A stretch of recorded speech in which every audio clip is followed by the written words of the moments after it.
I'm John Barker, aka your grandma's favorite pitmaster, aka Lord of the Smoke Rings, and today we're going to do a Carolina style smoked pork butt.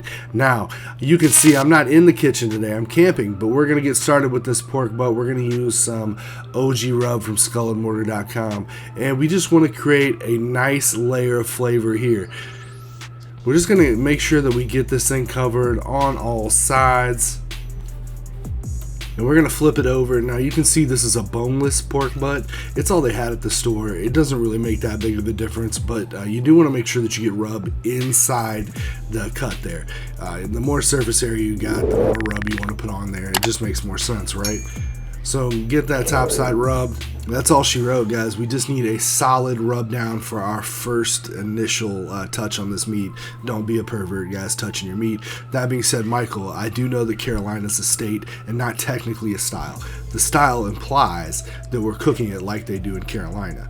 So I'm going to fire up my pit boss here. I do got a little traveler pellet smoker for my RV, and we're going to pump it right up to 250 degrees.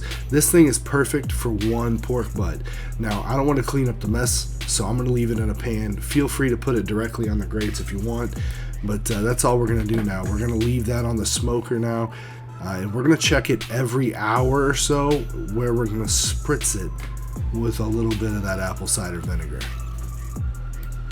Alright guys, it's been an hour. It's been running at 250 degrees. This thing is just smoking right along, so we're going to go ahead and check it. You can see that it's starting to firm up a little bit on that top. We want to go ahead and work on that bark, so we're just going to spritz it.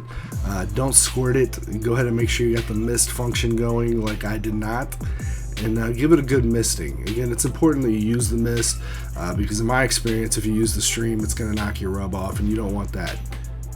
So we're just going to spritz it up, get it nice and shiny, and we're going to go ahead and drop the lid back, and we're going to leave it on. And we're going to do this every hour until we hit an internal temperature of 165 degrees. Alright, so I definitely forgot my thermometer, so I'm going to have to go purely off of sight. I kind of like the way that this bark is sitting right here. It's not going to get super dark because of the pellet smokers. This smoker's just not going to get it super dark. I'm fine with that.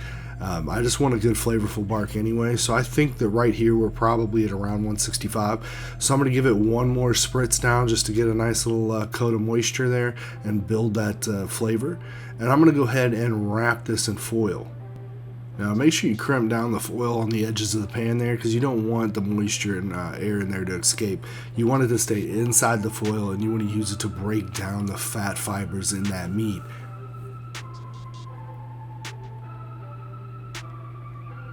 It's better, of course, if you only have to use one piece of foil, but you know, my foil's a little small.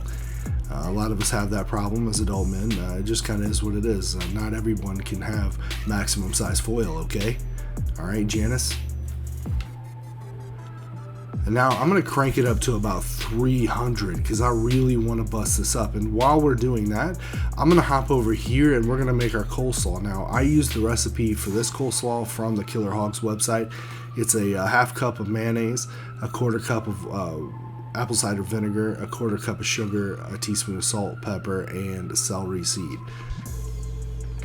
And since it's going to take a few hours still at this point, go ahead and make your coleslaw so you have a chance to let that coleslaw sit and kind of just macerate its own juices and kind of break down there. I'm going to throw this into my refrigerator after giving it a little shake, making sure I get that dressing everywhere there. And that's all she wrote. Our coleslaw's done. Now, if you have a thermometer, you're looking for an internal temperature of roughly 205 degrees. Now, I don't have my thermometer, so I'm just going simply by look. Now, looking at this, I think that we're done. I went ahead and stuck it with a prong, and it is very, very soft inside. As you can see, it's just busting right apart. I'm happy with how this is going.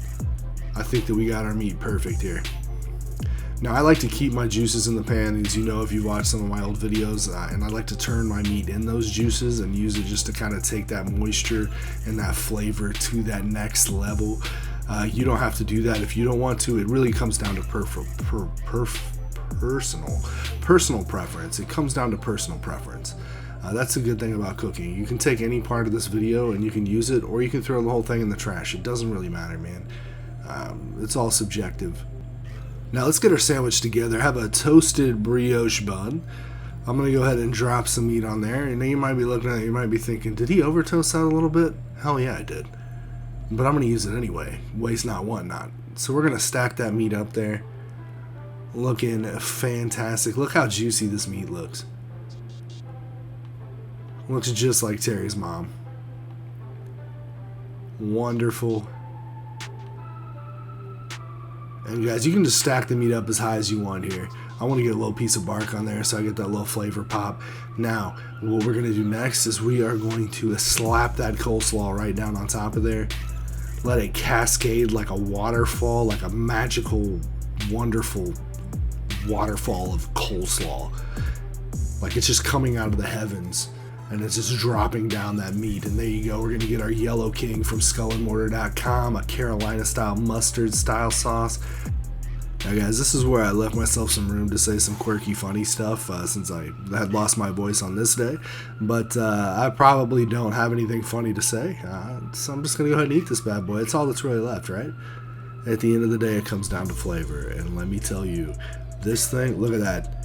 That is a fat man in pure ecstasy. Slamming the sandwich down, raising my arms out, telling you to suck it if you hate it. Slop on my face, grease looking like a half hipster, half pig. Loving it. It's delicious. If you like this video, like and subscribe. If you didn't, like and subscribe.